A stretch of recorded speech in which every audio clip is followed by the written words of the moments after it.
പ്രിയ സഹോദരനെ, കർത്താവായ യേശു ക്രിസ്തുവിൻ്റെ രണ്ടാം വരവെന്ന ചാനലിലേക്ക് നിങ്ങൾക്കെല്ലാവർക്കും സ്വാഗതം.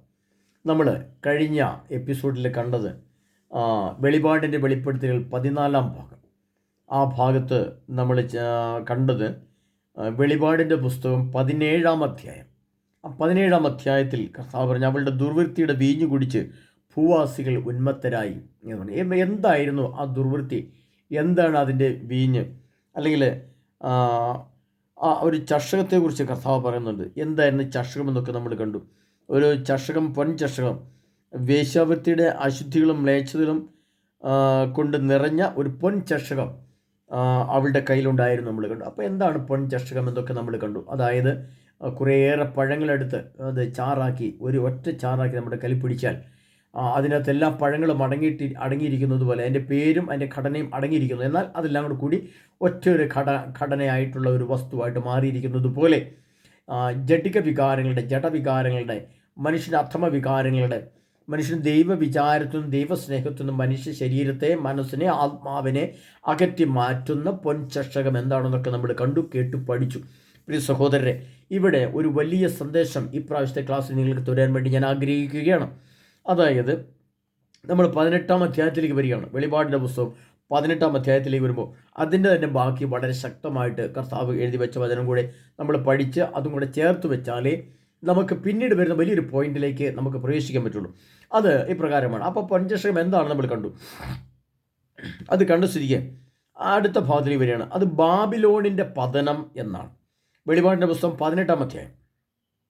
അതിനുശേഷം സ്വർഗത്തിൽ വേറൊരു ദൂതൻ ഇറങ്ങി വരുന്നത് ഞാൻ കണ്ടു. അവന് വലിയ അധികാരമുണ്ടായിരുന്നു. അവൻ്റെ തേജസ് കൊണ്ട് ഭൂമി പ്രകാശിച്ചു. അവൻ ശക്തമായ സ്വരത്തിൽ വിളിച്ചു പറഞ്ഞു, വീണു, മഹാബാബിലോൺ വീണു. അവൾ പിശാചുക്കളുടെ വാസസ്ഥലവും എല്ലാ അശുദ്ധാത്മാക്കളുടെയും സങ്കേതവും അശുദ്ധവും ഭീവിത്സവുമായ സകല പക്ഷികളുടെയും താവളവുമായി.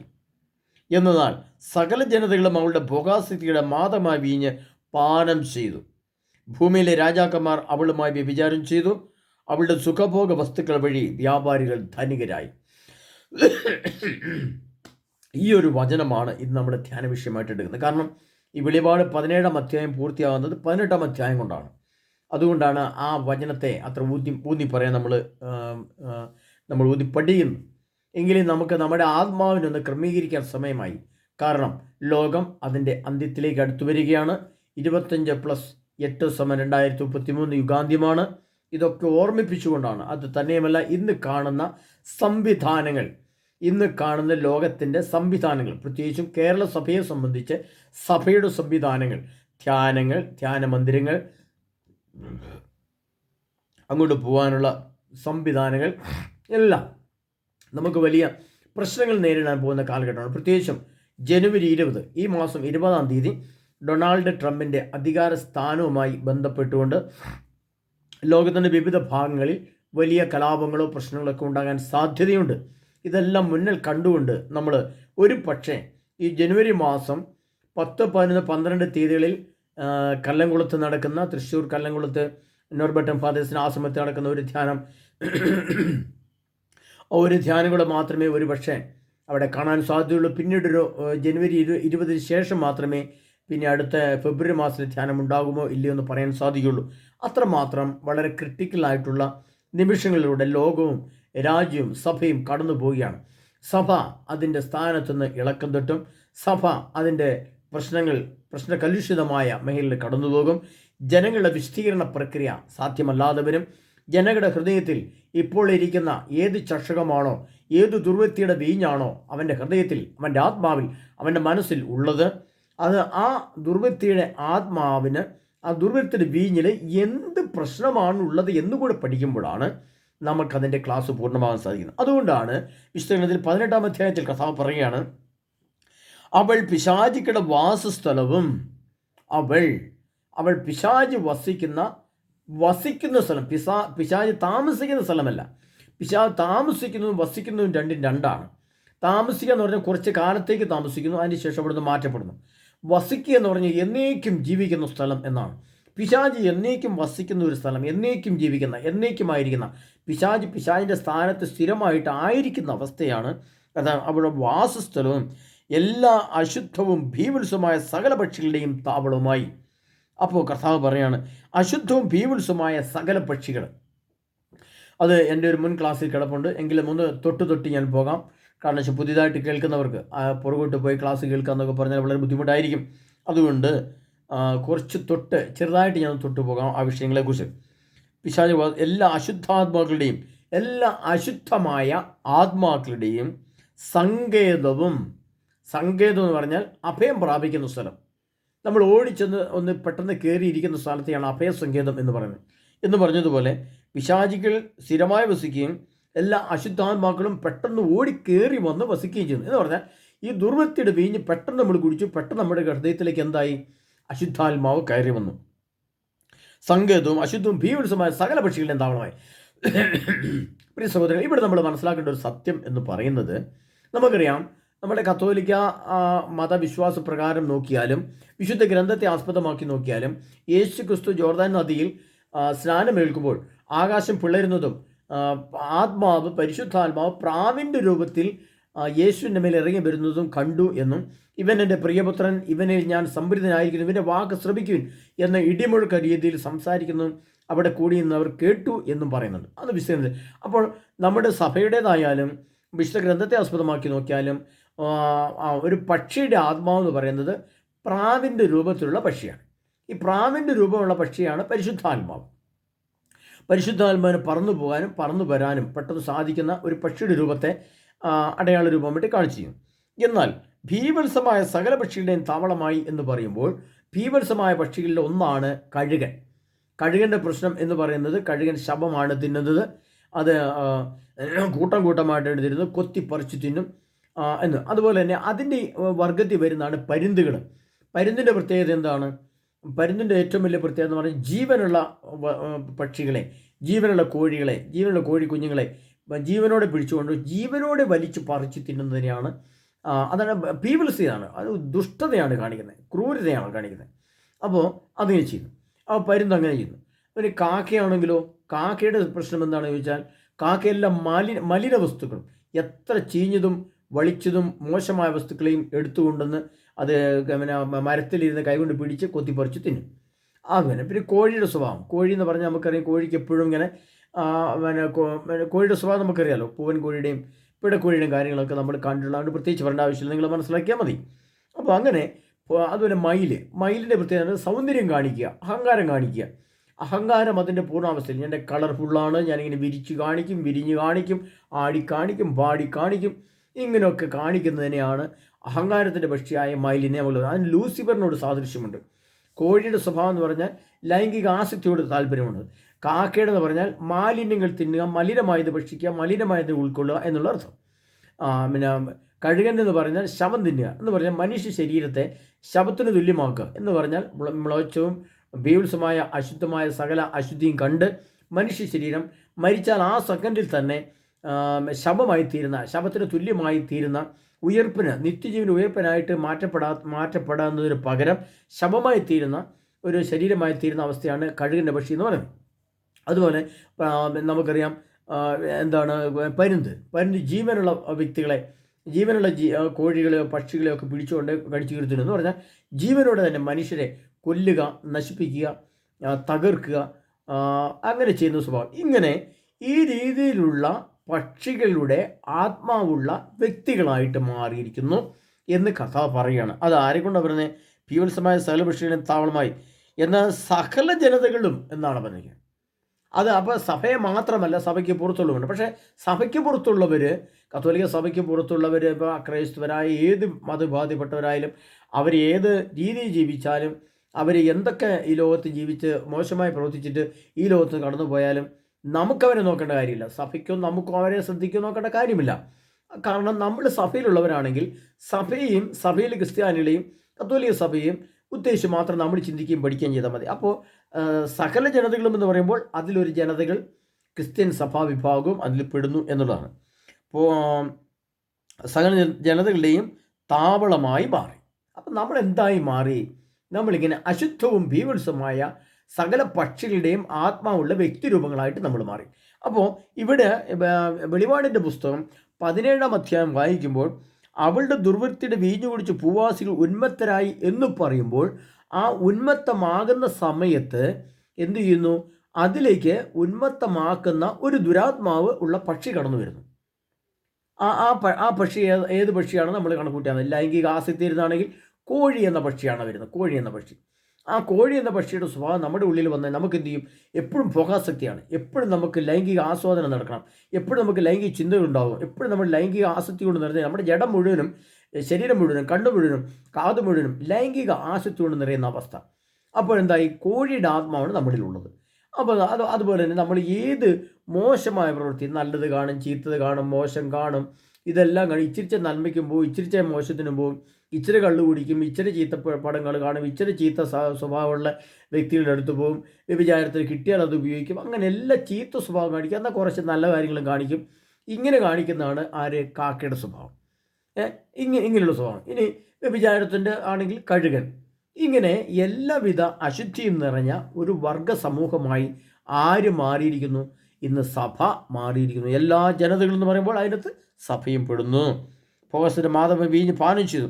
അപ്പോൾ ഭോഗാസക്തിയുടെ മാദകമായ വീഞ്ഞ്, ഇവിടെ ദുർവൃത്തിയുടെ വീഞ്ഞ്, ഇവിടെ ഭോഗാസക്തിയുടെ മാദക വീഞ്ഞ് കുറച്ചുകൂടി വ്യക്തമായിട്ട് കിടന്നത്. അവിടെ ദുർവൃത്തിയുടെ എന്നാണ് പറഞ്ഞിരിക്കുന്നെങ്കിൽ ഇവിടെ ഭോഗാസക്തിയുടെ, അതിന് ഇന്നത്തെ ഭാഷയിൽ പറഞ്ഞാൽ ഇന്ന് ജഡിക അഭിലാഷം തരുന്ന, ലൈംഗിക ആസക്തി തരുന്ന സിനിമകളോ സീരിയലുകളോ സംഭാഷണങ്ങളോ ചിത്രങ്ങളോ എന്ത് കാണുന്നതിനെയുമാണ് കർത്താവ് ഇവിടെ അർത്ഥമാക്കുന്നത്. അപ്പോൾ ആ ഭോഗാസക്തിയുടെ മാദമായ വീഞ്ഞ് പാനം ചെയ്തു എന്ന് പറഞ്ഞാൽ നമ്മൾ കുടിച്ചു.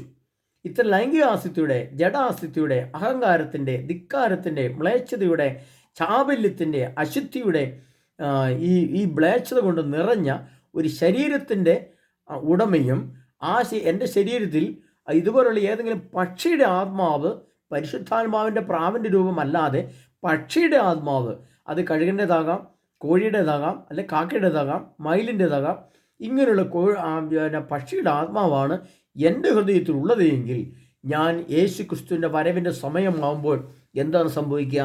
യേശുക്രിസ്തുവിൻ്റെ വരവിൻ്റെ സമയമാകുമ്പോൾ അങ്ങനെയുള്ള വ്യക്തിയാണ് ഞാനെങ്കിൽ ഞാൻ മരിച്ചിട്ട് കർത്താവ് എന്നെ ഉയർപ്പിക്കും. അന്ത്യവിധിയിൽ കർത്താവ് ഉയർപ്പിക്കുക തന്നെ ചെയ്യും. അപ്പോൾ ഞാൻ പുറത്തു വരുമ്പോൾ എന്നിൽ ഏത് ആത്മാവുണ്ട്?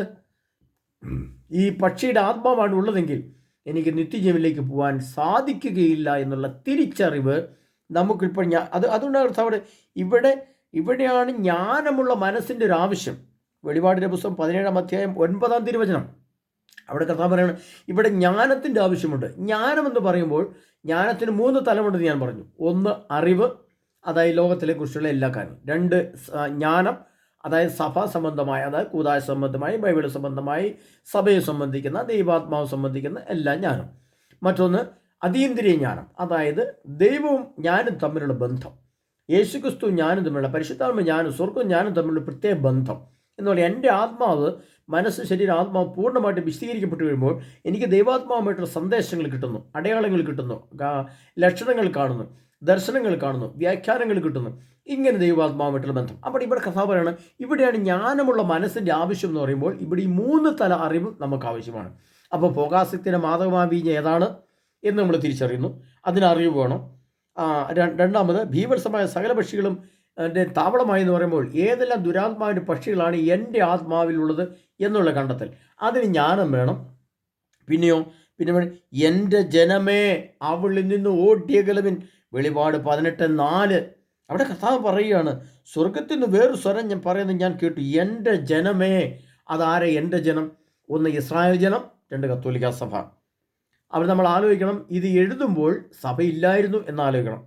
അത് നമ്മളെ പ്രത്യേകം ശ്രദ്ധിക്കേണ്ട കാര്യമാണ്. എൻ്റെ ജനമേ എന്ന് പറയുമ്പോൾ എൻ്റെ ജനങ്ങളെ, എൻ്റെ ജനതകളെ, അല്ലെങ്കിൽ എൻ്റെ ജനമേ എന്ന് പറയുമ്പോൾ അതിനകത്ത് ബഹുവചനമായിട്ടും ഏകവചനമായിട്ടും കൂട്ടിയാലും, അന്ന് ഇസ്രായേൽ ജനത്തെ നോക്കി പറഞ്ഞാലും ഇന്ന് കത്തോലിക്ക സഭയെ നോക്കി പറഞ്ഞാലും ഇത് 101% ശരിയാണ്. അതുകൊണ്ടാണ് കർത്താവ് പറഞ്ഞത്, എൻ്റെ ജനമേ അവളിൽ നിന്ന് ഓടി അകലുവിൻ. ആരാണ് അവള്? ഈ ഭോഗാസക്തിയുടെ മാദകമായ വീഞ്ഞ് നമ്മൾ പാനം ചെയ്യുന്ന ഈ അവസ്ഥയിൽ നിന്ന്, അതായത് ഇന്ന് കണ്ണുകൊണ്ട് കാണുന്ന എല്ലാ മേഖലകളിൽ നിന്നും ഊട്ടിയകലുവാൻ കർത്താവ് പറയുകയാണ്. ഊട്ടിയകൽ എന്ന് പറഞ്ഞാൽ ഇട്ടുപേക്ഷിച്ചിട്ട്, വെറുത്തുപേക്ഷിച്ച്, വലിച്ചെറിഞ്ഞിട്ട് ഊട്ടിക്കോ, രക്ഷപ്പെട്ടു എന്നാണ് കർത്താവ് പറയുന്നത്. കാരണം തൊട്ടപ്പുറത്ത് എന്താണ്?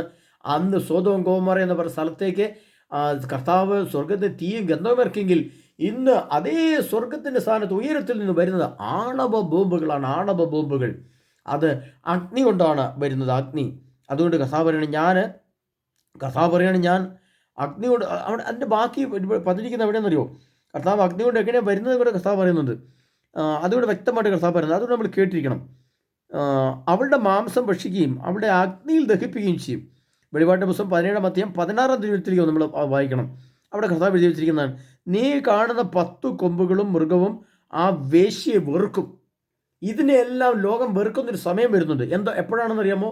ലോകം ആഗോള യുദ്ധത്തിലേക്ക് പ്രവേശിക്കുകയും ഭക്ഷണ സാധനങ്ങൾ നമ്മുടെ കൺമുമ്പിൽ അപ്രത്യക്ഷമാവുകയും പെട്രോൾ ഡീസൽ അപ്രത്യക്ഷമാവുകയും ഈ ലോകത്തിൻ്റെ ക്രമം എല്ലാം സാധാരണയിൽ നിന്ന് വ്യത്യസ്തമാവുകയും ചെയ്ത് ലോകം ഞെരുക്കത്തിലേക്കും വേദനയിലേക്കും പീഡകളിലേക്കും രോഗങ്ങളിലേക്കും ആകുലതകളിലേക്കും വിശപ്പും പട്ടിണിയും കൊണ്ട് മരണത്തിലേക്കും ലോകം പ്രവേശിക്കുമ്പോൾ ജനം ഈ ലൈംഗിക ആസക്തിയെ, ഈ ജഡമോഹത്തെ ഈ സകല ജനതകളും വെറുക്കുന്ന കർത്താവാണ്. അവളുടെ മാംസം ഭക്ഷിക്കുകയും അവളെ അഗ്നിയിൽ ദഹിപ്പിക്കുകയും ചെയ്യും. ഇങ്ങനെ ഈ ഭോഗാസക്തിയെ വളർത്തിയെടുത്ത രാഷ്ട്രങ്ങൾ, രാജ്യങ്ങൾ, വ്യക്തികൾ, ഗ്രൂപ്പുകൾ ആരുമായിക്കൊള്ളട്ടെ, കർത്താവ് അവരെ എന്ത് ചെയ്യുന്നു? അവളെ അഗ്നിയിൽ ദഹിപ്പിക്കുമെന്നാണ് കർത്താവ്. വെളിപാടിൻ്റെ പുസ്തകം 17-ാം അധ്യായം 16-ാം തിരുവചനം. പ്രിയ സഹോദരങ്ങളെ, അതുകൊണ്ട് കർത്താവ് പറയാണ്, എൻ്റെ ജനമേ അവളിൽ നിന്ന് ഓടി അകലുവിൻ. എന്നിട്ട് കർത്താവ് പറയണം, അല്ലെങ്കിൽ ഓടി അകലുന്നില്ല, ഞാനത് സ്വീകരിച്ചുകൊണ്ടിരിക്കുക. ഞാൻ ഇന്നും ഭോഗാസക്തിയുടെ മാതമാ വീഞ്ഞ് മട്ടുവരെ ഊറ്റി കുടിച്ചുകൊണ്ടിരിക്കുകയാണെങ്കിൽ എന്താ ചെയ്യുന്നതെന്ന് വെച്ചാൽ, അവളുടെ പാപങ്ങളിൽ നിങ്ങൾ പങ്കാളികളാകും.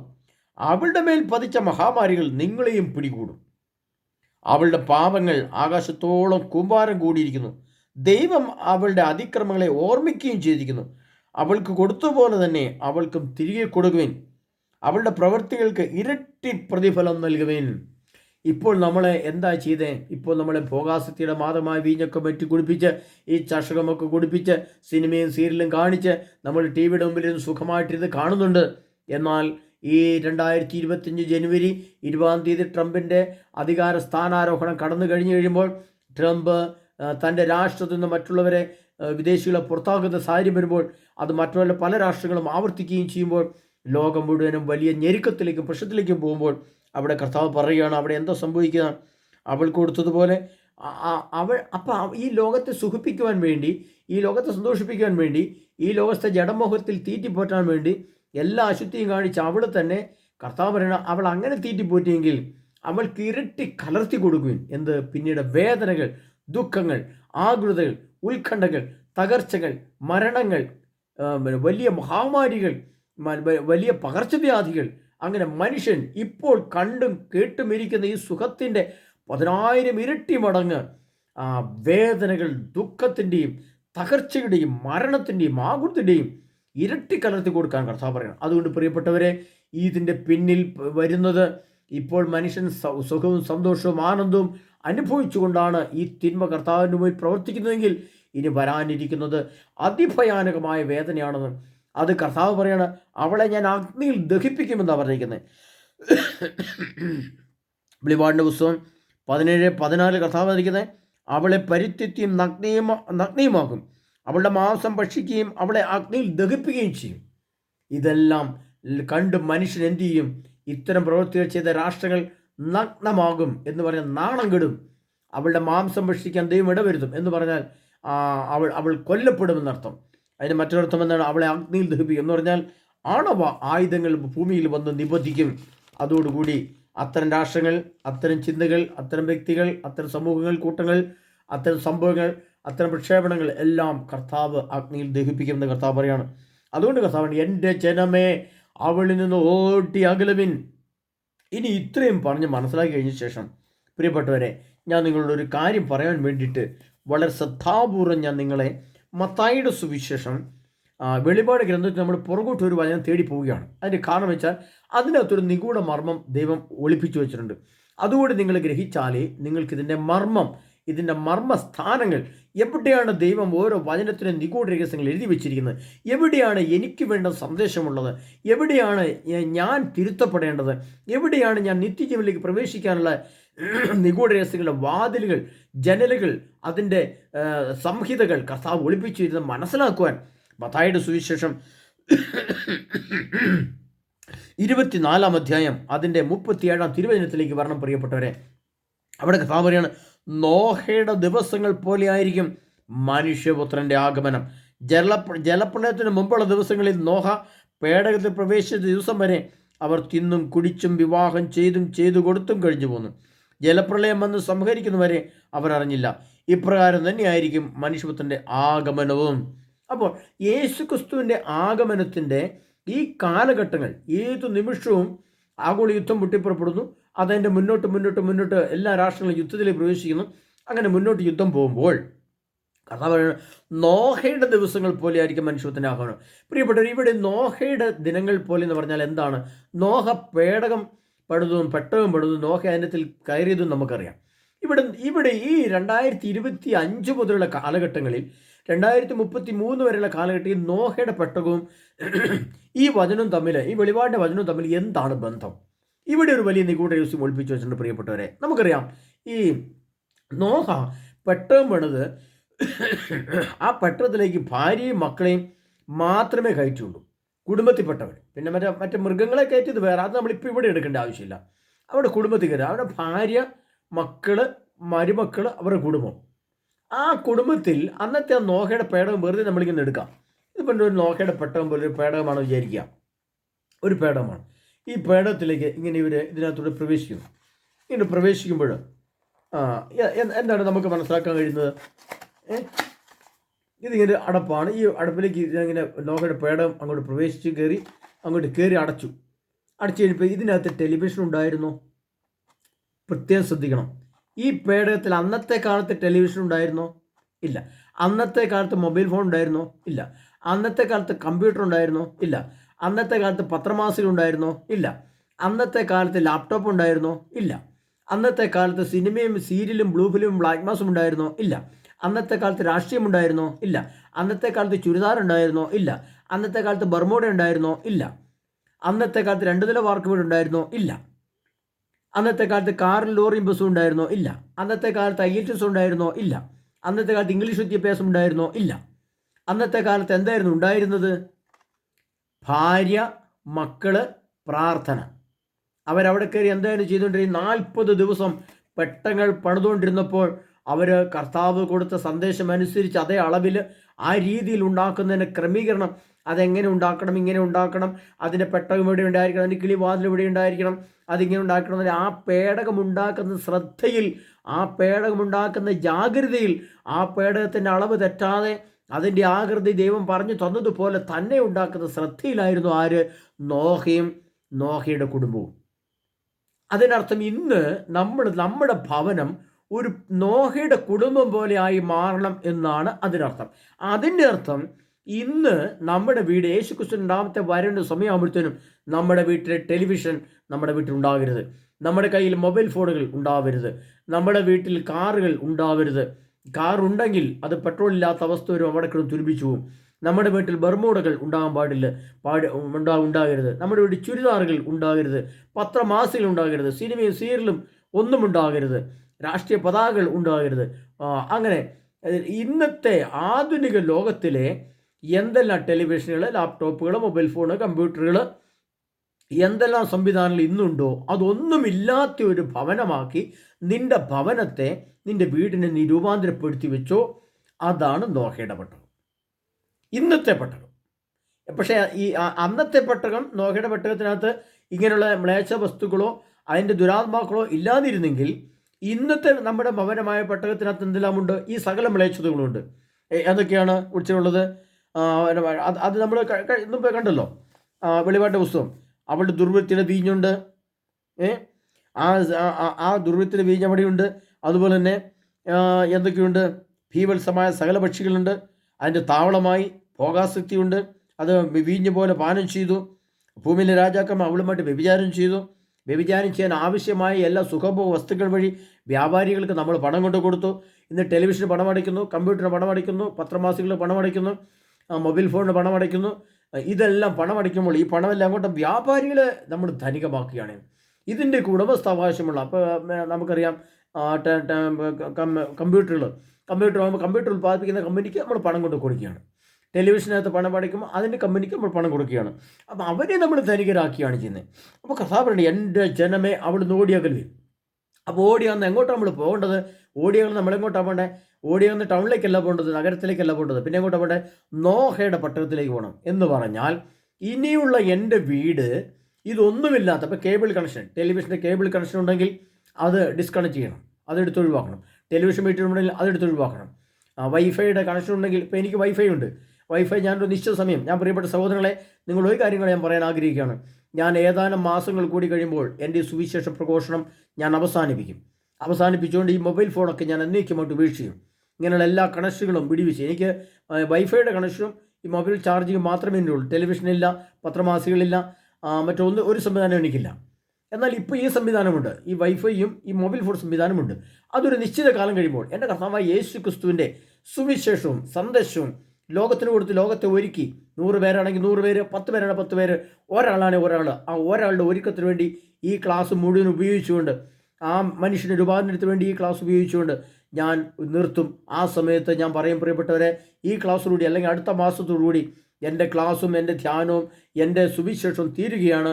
ഇതോടുകൂടി ഞാൻ മൊബൈൽ ഫോണുകളുടെ സംവിധാനങ്ങൾ ഉപേക്ഷിക്കുകയാണ് എന്ന് ഞാൻ പറയുമ്പോൾ, നിങ്ങൾക്ക് താല്പര്യമുണ്ടെങ്കിൽ എൻ്റെ കൂടെ നിങ്ങൾക്ക് ഉപേക്ഷിച്ച് നിങ്ങളുടെ വീട് ഒരു നോഹയുടെ പെട്ടകമാക്കി മാറ്റാം. കാരണം എന്താണ്? അതാണ് നോഹയുടെ ദിവസങ്ങൾ പോലെ ആയിരിക്കും മനുഷ്യത്വനാകാനും. ജലപ്രളയത്തിന് മുമ്പുള്ള ദിവസങ്ങളിൽ നോഹ പേടകത്തിൽ പ്രവേശിച്ച ദിവസം വരെ അന്ന് ജലപ്രളയമായിരുന്നു പ്രിയപ്പെട്ട സഹോദരങ്ങളെ. ഇന്ന് ജലപ്രളയമല്ല, അഗ്നിപ്രളയമാണ് വരുന്നത്. ആണവ ബോംബുകളുടെ സ്ഫോടനത്തിൻ്റെ അഗ്നിയുടെ പെരുമഴയാണ് വരുന്നത്. ആകാശത്തു നിന്ന് മഴ പെയ്യുന്നത് പോലെ ഭൂമിയിലേക്ക് തീ വർഷിക്കും, തീ ഇറങ്ങി വരുമെന്ന് പറഞ്ഞാൽ നമുക്ക് അത്ര വിശ്വസിക്കാൻ സാധ്യമല്ല, വിശ്വസിക്കുകയില്ല. പക്ഷേ യാഥാർത്ഥ്യമാണെന്ന് നമ്മുടെ ഇന്നത്തെ യുദ്ധങ്ങൾ കാണുമ്പോൾ നമുക്കറിയാം. നമുക്ക് ലോകത്തിൻ്റെ വിവിധ ഭാഗങ്ങളിൽ നടക്കുന്ന യുദ്ധങ്ങളിലേക്ക് ആകാശത്തു നിന്ന് ബോംബുകൾ വരുന്നത് മഴ പോലെ താഴേക്ക് വീണ് പൊട്ടുകയാണ്. പൊട്ടുന്നിടത്ത് മുഴുവനും അഗ്നിയാണ്, നമ്മളത് കാണുന്നുണ്ട്. അപ്പോൾ സത്യമാണ്, നമുക്ക് മനസ്സിലാക്കാൻ ബുദ്ധിമുട്ടൊന്നുമില്ല. എഴുതി വെച്ച വചനങ്ങൾ അത് സത്യമാണ് മനസ്സിലാക്കാൻ ബുദ്ധിമുട്ടൊന്നുമില്ല. അതിനാൽ പ്രിയ സഹോദരങ്ങളെ, കർത്താവായ യേശു ക്രിസ്തുവിൻ്റെ ഈ വചനങ്ങൾ മത്തായിയുടെ സുവിശേഷം ഇതുപോലെ, നമ്മൾ അതുപോലെ നോഹയുടെ ദിവസങ്ങൾ പോലെ ആയിരിക്കും മനുഷ്യപുത്രൻ്റെ ദിവസങ്ങൾ. നോഹ പേടകത്തിൽ പ്രവേശിച്ച ദിവസം വരെ അവർ തിന്നും കുടിച്ചും വിവാഹം ചെയ്തു കൊടുത്തും കഴിഞ്ഞു പോന്നു. ജലപ്രളയം വന്നവരെ സംഹരിക്കുന്നത് വരെ അവരൊന്നും അറിഞ്ഞില്ല.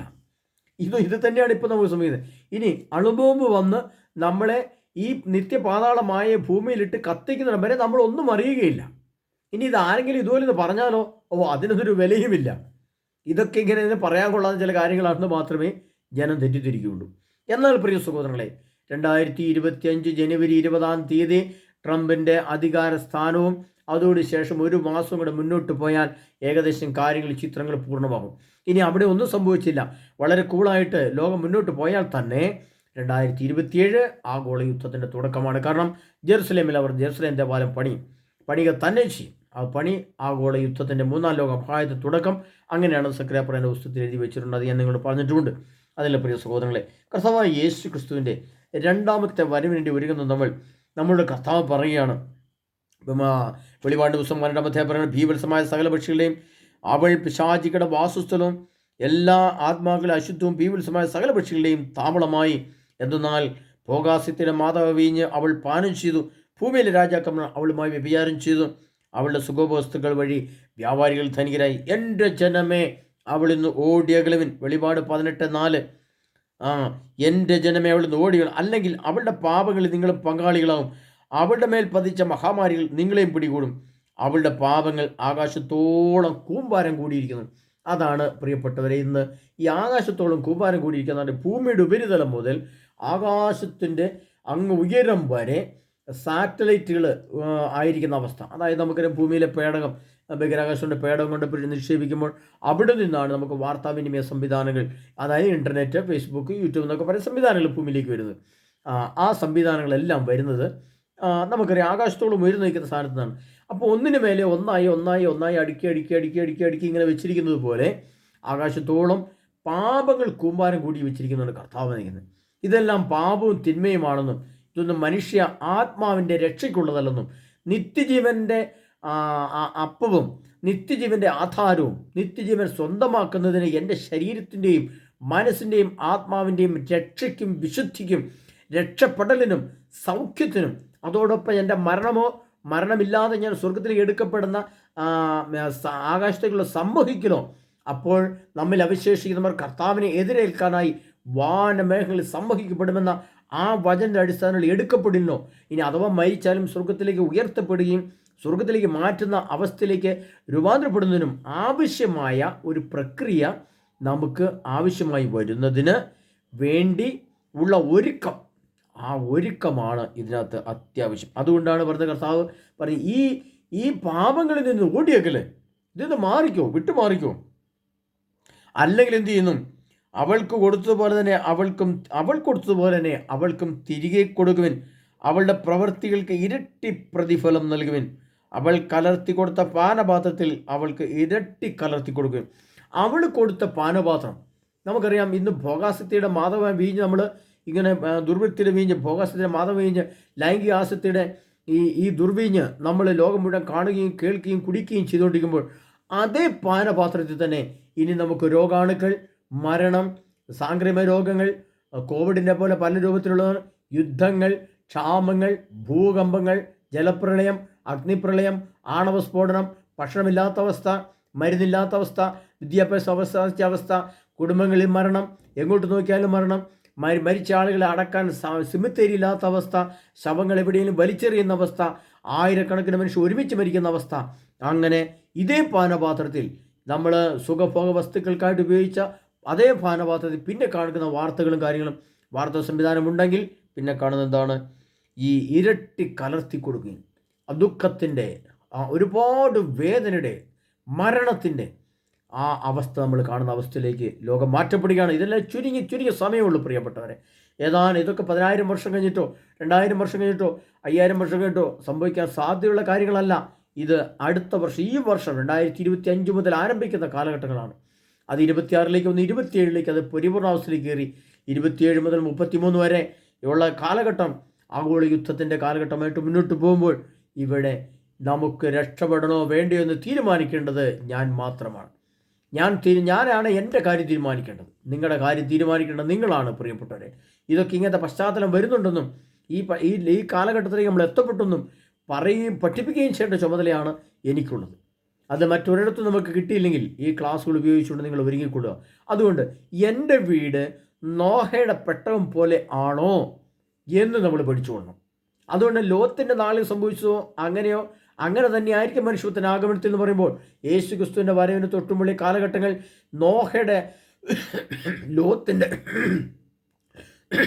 ലോത്തിൻ്റെ കാലത്തെ സംഭവങ്ങൾ പോലെയാണ്. അത് സ്വതം ഗൊമോറയാണ്. നമുക്കറിയാം. അന്ന് അബാലവൃത്തം ജനങ്ങളും അശുദ്ധിയുടെയും മ്ലേച്ഛതയും സുവർഗഭോഗത്തിൻ്റെയും ആ അവസ്ഥയിലേക്ക് ലോകം വന്നതുപോലെ തന്നെ ഇന്ന് പതുക്കെ സ്വതം ഗൊമോറ ലോകത്തിൻ്റെ വിവിധ ഭാഗങ്ങളിൽ, വിവിധ രാഷ്ട്രങ്ങളിൽ, സഭയിൽ, വ്യക്തിയിൽ, കുടുംബത്തിൽ, സമൂഹത്തിൽ എല്ലാം സ്വതം ഗൊമോറയുടെ വിവിധ മോഡലുകൾ, വിവിധ പകർപ്പുകൾ, വിവിധ സംവിധാനങ്ങൾ രൂപപ്പെട്ട് ഒരു വലിയ സ്വതം ഗൊമോറ ഭൂമിയിലേക്ക് ഇങ്ങനെ മുളച്ചു പൊന്തി വരുന്നത് പോലെ വരുന്ന കാലഘട്ടത്തിലെ ഈ ഭൂമിയിൽ കർത്താവ് പറയാണ്, എൻ്റെ ജനമേ അവിടുന്ന് ഓടി അകലുവിൻ, എന്തെന്നാൽ അവളെ പിടികൂടിയ മഹാമാരി നിന്നെയും പിടികൂടും. അതുകൊണ്ട് നീ ഓടി രക്ഷപ്പെട്ടു. എന്നിട്ട് എങ്ങോട്ട് രക്ഷപ്പെടണം? നിന്റെ ഭവനം ഒരു നോഹയുടെ പെട്ടകം പോലെ ആക്കി മാറണം. നോഹയുടെ പെട്ടകത്തിൽ പ്രത്യേകം നമ്മൾ ഓർക്കണം, അന്ന് പത്രമാസികളില്ലായിരുന്നു. അന്ന് ഇന്നത്തെ ഒരു സംവിധാനം, ഗ്യാസില്ല, വണ്ടിയില്ല, ടെലിവിഷനില്ല, കമ്പ്യൂട്ടറില്ല, ഇൻ്റർനെറ്റില്ല, ഫേസ്ബുക്കില്ല, പത്രമാസികളില്ല, സിനിമകളില്ല, സീരിയലില്ല, അശുദ്ധിയും മ്ലേച്ഛതമായ ഒന്നുമില്ല. അന്ന് നോഹയുടെ പെട്ടകം പോലെ പരിശുദ്ധമായ വിശുദ്ധിയുടെ ഒരു പേടകമായി നിന്റെ ഭവനം, ആദ്യം നിന്റെ ഹൃദയം അങ്ങനെ ഒരു പേടകമായി നോഹയുടെ പേടകം പോലെ നിന്റെ ഹൃദയം മാറണം. രണ്ടാമത് നിന്റെ ഭാര്യയും മക്കളും നോഹയുടെ പെട്ടകം പോലെയായി മാറണം. രണ്ടാമത് നിന്റെ ഇടവക നോഹയുടെ പെട്ടകം പോലെയായിട്ട് മാറണം. മൂന്നാമത് നിന്റെ രൂപത ഒരു നോഹയുടെ പെട്ടകമായിട്ട് മാറണം. നാലാമത് നമ്മുടെ കേരള സഭ ഒരു നോഹയുടെ പെട്ടകമായിട്ട് മാറണം. അഞ്ചാമത് നമ്മുടെ ഭാരത സഭ ഒരു നോഹയുടെ പെട്ടകമായിട്ട് മാറണം.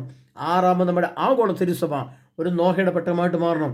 അങ്ങനെ നോഹയുടെ പെട്ടകമായി വിശുദ്ധി കൊണ്ട് മാറിക്കഴിഞ്ഞാൽ ഒരു വിധ അസ്വസ്ഥത നമ്മുടെ സഭയെ തൊടുകയില്ല, കുടുംബത്തെ തൊടുകയില്ല, നമ്മുടെ സമൂഹത്തെ തൊടുകയില്ല പ്രിയപ്പെട്ടവരെ. എന്നാൽ ഇന്നത്തെ നമുക്കറിയാം, കഴിഞ്ഞ പ്രാവശ്യം നടന്ന ക്രിസ്മസിൻ്റെ കൂത്തുകളൊക്കെ നമ്മൾ കണ്ടതാണ്. എന്തുകൊണ്ടാണ് ക്രിസ്മസ് പുൽക്കൂട് ആക്രമിക്കപ്പെട്ടത്? എന്തുകൊണ്ടാണ് കരോൾ പിരിവുകാരെ ഭീഷണിപ്പെടുത്തത്, അല്ലെ തടഞ്ഞത്?